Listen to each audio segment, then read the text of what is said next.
खबरदार खबरदार खबरदार रेवंत रेड्डी खबरदार खबरदार గ్రూప్ 2 గ్రూప్ 3 పోస్టులు పెంచాలి డిఎస్సి పోస్ట్ పోన్ చేయాలి మెగా డిఎస్సి చేయాలి ఉద్యోగ డిమాండ్లు పరిష్కరించకుండా. నమస్తే అన్న. గత 2 రోజులుగా డిఎస్సి విద్యార్థుల పోరాటం కొనసాగుతూనే ఉంది. ప్రభుత్వం దీని మీద ఏమన్నా స్పందించిందా ఇప్పటి వరకు? అంటే అర్ధరాత్రి కూడా ఏమంటారు నిద్రపోకుండా కూడా ఉద్యమం చేస్తున్నారు. దీని మీద ఏమన్నా ప్రభుత్వం స్పందించలే. దున్నపోతు మీద వర్షం పడ్డట్టుంది. దున్నపోతు మీద వర్షం పడితే దులుపుకుంటే తప్పిట్లా దానికి ఏమీ ఉండదు. అట్లా అసలు ఇప్పటిదాకా చర్చలు జరపలే, ఎవడు రాలే. ఈ ప్రభుత్వం ఉందా, కుంభకర్ణుడు నిద్ర లెక్క నిద్రపోతుందా అనేది మాకు డౌట్ వస్తుంది. ఎవడన్నా మేధావి అనేటోడు ఉన్నాడా కాంగ్రెస్లా? కనీసం మంచో చెడో ఏదో ఒకటి వచ్చి చెప్పాలి కదా. ఒకడక్కడ అమర నిరదీక్షలు చేస్తుర్రు.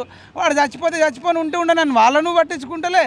వీళ్ళు నిరుద్యోగుల రోడ్ల మీదకి వస్తే వీళ్ళను పట్టించుకుంటలే. చెల్లెళ్ళు తమ్ముళ్ళు సిటీ కాలేజ్ నుంచి ఓయూ లైబ్రరీకి వచ్చి ఇటు ఆర్ట్స్ కాలేజ్ దగ్గర 4 గంటల దాకా పడుకుంటే ఆడబిడ్డలు మీ ఇండ్లలో కూతుర్లు లేరా, మనమరాళ్ళు లేరా? ఒక్కోడన్నా ఏమైంది మరి చెల్లెమ్మ, ఏమైంది పిల్లలు ఎందుకు నడుచుకుంటూ వచ్చారు 15 కిలోమీటర్లు? ఏమైంది మరి? తిన్నరా లేదా? మీ డిమాండ్ లేనిది అని అడుగుదాల కదా. మొన్నటిదాకా మీరే ప్రతిపక్షాలు ఉన్నారు కదా. కేసీఆర్ నియంత, కేసీఆర్ పట్టించుకుంటలేడు. మరి కేసీఆర్ నియంత అన్నారు, మీరేం చేస్తున్నారన్నా? నియంతని మించిపోయినా నియంతలా అన్న. ఇప్పుడు మన తెలంగాణలో ప్రస్తుతం హైదరాబాద్లో ఉన్న పోలీసు వ్యవస్థ ఏదైతుందో ఎక్కువ మొత్తంగా ఇప్పుడు ఈ స్టూడెంట్ల మీదనే కాన్సన్ట్రేట్ చేసారు. ఎక్కడ దొరుకుతారు, ఎక్కడ అరెస్టులు చేయాలని చెప్పి. అంటే ఒక విద్యార్థి చుట్టూ ఒక 10-15 మంది పోలీసులు కనబడుతున్నారు. దీన్ని ఎట్లా అనుకుంటారు? విద్యార్థులు క్రిమినల్స్ కాదు, విద్యార్థులు టెర్రరిస్టులు కాదు. They are not selling drugs, గంజాయి. They are not selling belt shop, wines. అరే బెల్ట్ షాపులు అమ్మిన దగ్గర ఉండాలి. ఇక్కడ రండి, ఇక్కడ వారసి కూడా దాటిన తర్వాత పార్షిగుట్ట అని ఉంటుంది. ఇక్కడ ఒక వైన్స్, అక్కడ ఒక వైన్స్, అక్కడ ఒక వైన్స్, ఇక్కడ ఒక వైన్స్. ఒక 100 అడుగుల గజంలోనే 4-5 వైన్స్లు ఉన్నాయి. ఆ వైన్స్ లేపరు. ప్రజల ఆరోగ్యాలు పొట్టాయి. వాడు తాగి ఆన్నే ఉత్సవోసుకుంటున్నారు ఒక్కొక్కడు. అంటే ఇట్లాంటిది అది కంట్రోల్ చేయరు. డ్రగ్స్ సీతాఫలం మండి కిందికి వెళ్తే డ్రగ్స్ అమ్ముతారు నైటు, వాళ్ళను కంట్రోల్ చేయరు. పోలీసులను మేము ఎక్కడ కూడా ప్రజాస్వామ్యాన్ని, రాజ్యాంగాన్ని దాటి వెళ్ళాం సార్. మేము వెళ్ళాం. మా దగ్గర పోలీసులు అవసరం లేదు. మేము నిరసన చేసే హక్కు, ప్రజాస్వామ్యంలో మా మాట చెప్పుకునే హక్కు మాకు ఉంటుంది. మొన్నటిదాకా ప్రతిపక్షంలో ఉన్నారు కాబట్టి మీ గవర్నమెంట్కి చెప్తా ఉన్నాం, పోలీసులు మాకు అవసరం లేదు. ప్రపంచ చరిత్రలో ఏ యూనివర్సిటీలో కూడా పోలీస్ స్టేషన్ లేదు, కానీ ఓయూ యూనివర్సిటీలోనే పోలీస్ స్టేషన్ ఉంది. ఇది మా అదృష్టమా దురదృష్టమా మాకే అర్థమవుతలేదు. దయచేసి పోలీసులు వెళ్ళాలి, వాళ్ళ డ్యూటీలు చేసుకోవాలి. 4 కోట్ల జనాభా ఉంది. అనేక మంది అటు సింగరేణి ఏరియాలకు పోయినా, ఇంకొక హైదరాబాద్లో చాలా దగ్గరలో డ్రగ్స్ అమ్ముతూ ఉన్నారు. ఆన్లైన్ బెట్టింగ్స్ ద్వారా చాలామంది తమ్ముళ్ళు చచ్చిపోతూ ఉన్నారు. మీరు కాన్సన్ట్రేషన్ ఆన్ దట్. ఇల్లీగల్ ఇటు మీద కాన్సన్ట్రేట్ చేయకుండా ఉస్మాన్ యూనివర్సిటీకి వచ్చి ఈడు మాట్లాడితే ఈయన వేసుకుపోవాలి, ఆడు మాట్లాడితే ఆన్న వేసుకుపోవాలి. ల్యాండ్స్కేప్లో చెల్లెళ్ళను, తమ్ముళ్ళను, గొర్రెలను గుంజుకపోయి మన పొద్దున మన వాళ్ళు పోతారన్నట్టు. మన మటన్ కొట్టేటోళ్ళు, చికెన్ కొట్టేటోళ్ళు పొద్దున పొల్లు వెళ్ళి చంగిచర్లకు వెళ్ళి గొర్రెలను తీసుకొచ్చి కోసి ఇక్కడ అమ్ముతారు. మేమన్నా గొర్రెలమా? మమ్మల్ని వేసుకపోయేది ఏందా? వేసుకపోడు. ఎక్కడన్నా ప్రభుత్వ ఆస్తులు ధ్వంసం చేసినామా? రాజ్యాంగంలోని మహనీయుల పట్ల ఏమన్నా అభద్రతగా ఏమన్నా వ్యవహరించినామా? మేము ఏం తప్పు చేసినాం డ్యూడ్? ఇప్పుడు గతంలో ఏమంటారు బీఆర్ఎస్ ప్రభుత్వం ఉన్నప్పుడు తీన్మార్ మల్లన్న మన విద్యార్థులని మేలుకోండి అని అన్నాడు. ఇప్పుడు ఇంత జరుగుతున్న తీన్మార్ మల్లన్న ఎక్కడ ఈ విద్యార్థులలో కనిపించట్లేదు. దానికి కారణం ఏందన్న? కారణం ఏంది? స్వార్థము, దురాశ.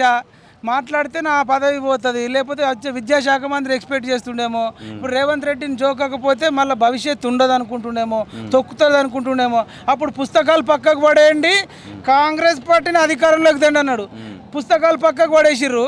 ఇప్పుడైనా నిరుద్యోగులనే పక్కకు పడేసిండు. ఇదేం దారుణమన్నా?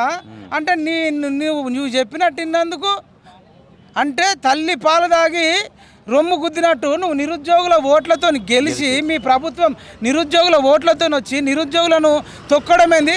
అరే లాజిక్లు చెప్తారు కదా. మరి మేము అడుగుతున్నాం, మీ మేనిఫెస్టోలో 25,000 జాబులు అన్నారు, మీరు వేసిర్రా? యువ వికాస్ కింద ప్రతి నిరుద్యోగికి 5 లక్షల కార్డు ఇస్తామన్నారు, ఇచ్చిర్రా? నిరుద్యోగ భృతి ఇస్తామన్నారు, ఇచ్చిర్రా? ఒకవేళ చర్చ జరగాల్సి వస్తే తట్టుకోలేరు డ్యూడ్. ఇప్పటికీ అనేక తప్పులు చేసినప్పుడు కూడా క్షమిస్తున్నాం, అయ్యో పోనీ అంటే మధ్యలో టెట్ పెట్టి, సోషల్ వెల్ఫేర్ ఆఫీసర్ పెట్టి, డివిజన్లో అకౌంట్ పెట్టి రాయంటే మీరు రాయండి. కోదండరామని రాయమని ఇప్పుడు ఇప్పుడు కోదండరాం ఏం మద్దతు ఇవ్వట్లేదు. జనగణ దయాకర్ను మానవతా రాయని ఇప్పుడు టెట్ ఒకటి రాసి డిఎస్సి రాయమను, క్వాలిఫై కమ్మను, మేము ఏదంటే అది. అదే చెన్నగన్ దయాకర్ మన ఒక స్టేట్మెంట్ ఇచ్చారు. అదే చెనగన్ దయాకర్ అన్నకు టెట్ క్వాలిఫై అయినట్టు ఒక 100 మార్కులు ఇస్తాం, వెయిటేజ్ 20 మార్కులు ఇద్దాం. డిఎస్సి ఇప్పుడు 1 మంత్లో చదవచ్చు అంటారు కదా, మరి చెనగన్ దయాకర్ అన్నను మానవతా అన్నను వాళ్ళకు కూడా పర్మిషన్ ఇద్దాం, చదువు మన ఎన్ని మార్కులు వస్తాయి చూద్దాం. అయితే చెన్నగన్ దయాకర్ అనే వ్యక్తి ఇప్పుడు అసలు వీళ్ళు విద్యార్థులే కాదు, నిజమైన విద్యార్థులే కాదు, వీళ్ళు అడ్డ మీద కూలీలు అని చెప్పి మన ఒక స్టేట్మెంట్ ఇచ్చారు. అన్నారన్న, దాని మీద మీరేమంటారు? మరి అడ్డ మీద కూలీలకు మీరు మంచికో 10 లక్షలు ఇచ్చి ఇల్లు కట్టివచ్చు కదా, అట్లా అడ్డ కూలీలను మోసం చేస్తున్నారు. అడ్డ కూలీలతో పోలిసి అడ్డ కూలీలను తక్కువలు గారు. అవును, ఆడేమో గతంలో జడ్చర్లలో ఉండేటోడు, అప్పుడు వ్యవసాయ శాఖ మంత్రి, మీరేమో కూలీ పని చేసుకోండి, వ్యవసాయ కూలీ పని చేసుకోండి, బస్తాలు మోసుకోండి, అది కూడా ఎంప్లాయ్మెంట్ అన్నాడు. ఈయన అడ్డ కూలి అంటే ఇప్పుడు ఆయన ఏమంటున్నాడు, నేను అనలేదు వేరే వాళ్ళని అన్నా అని చెప్తున్నాడు. సరే, ఇది మరి అప్పుడు గిట్లనే అనేది ఎలక్షన్ ముందు ప్రతిపక్షంలో ఉన్నప్పుడు మీరు అడ్డా కూలీలు రంటే అయిపోతుండే కదా. ఇప్పుడు బల్మూరి వెంకట్ అనే వ్యక్తి ప్రతి విద్యార్థి ఒక పోరాటం వెనుక అప్పుడు ముందుండి నడిపించిండు గత ప్రభుత్వంలో. ఇప్పుడు అసలు ఆయన ఇప్పుడు ఎన్నుకుంటే అరెస్ట్ చేపిస్తున్నాడు. ఎక్కడెక్కడ ఆయనకు అన్ని తావులు తెలుసు, ఎక్కడికి వెళ్ళి వస్తే నిరుద్యోగులు ఏ పొక్కలకి వెళ్ళి వస్తారు. దీనికి కారణం ఏందన్న? కారణం ఏంది? స్వార్థం అన్న, అణిచివేయాలి, వాళ్ళు రేవంత్ రెడ్డి మెప్పు పొందాలి. టీఎస్పీఎస్ ముట్టడి తర్వాత కూడా ఇక్కడ నుంచి వస్తారు, అక్కడి నుంచి వస్తారు, అక్కడి నుంచి వస్తారని కారేసుకొని తిప్పింది ఆయననే అంటున్నారు కదా బల్మూరి వెంకట. ఇప్పుడు లాస్ట్గా ఫైనల్ క్వశ్చన్ ఏంటంటే, మన ప్రభుత్వం అసలు ఎట్లా ఉంది, ఎట్లా చూస్తుంది దీన్ని? ఏమన్నా మీకు న్యాయం జరుగుతుంది అనుకుంటున్నారా విద్యార్థులకు? న్యాయం జరుగుతుంది, జరిగేదాకా కొట్లాడతారు. వేరే ఏం పని ఉంది మాకు? మా జీవితాలు నాశనం చేస్తే మీ జీవితాలు ఎంబడినే పడతాము. ఎక్కడ పోతే అక్కడ భారతదేశ వ్యాప్తంగా ఎక్కడ కాంగ్రెస్ పార్టీ పోటీ చేసినా వాళ్ళకు వ్యతిరేకంగా తెలంగాణ నిరుద్యోగులు, టీచర్ ఆస్పిరెంట్స్, గురుకుల ఆస్పిరెంట్స్, ఇన్ని నీతులు చెప్తారు కదా. మరి గురుకుల వాళ్ళకు ఒక్కోడికే 3 జాబులు ఇస్తారా? ఎవరికైనా తెలివి ఉందా? ఫస్ట్ డిఎల్ ఇస్తారట, జేఎల్ అట, పీజీ అట్ట. ఎవడన్నా తలకాయ ఉన్నోడు చిన్న జాబ్ ఇస్తాడా? ఫస్ట్ పెద్ద జాబ్ ఇచ్చి అటు పోయిన తర్వాత డిఎల్ పోయిన తర్వాత జేఎల్ ఇచ్చి, వెళ్ళిపోయిన తర్వాత పీజీటీ ఇచ్చి దాని తర్వాత మిగతాది ఇస్తారు. కానీ ఎవరిని అమ్మ కింది జాబ్ ఇస్తే ఇది ఒక్కొక్కడికి 4 జాబులు వచ్చినాయంటే అది గొప్ప కాదు, సిగ్గుచేటు. ఒక్కోడికి ఒకటే జాబ్ రాలా.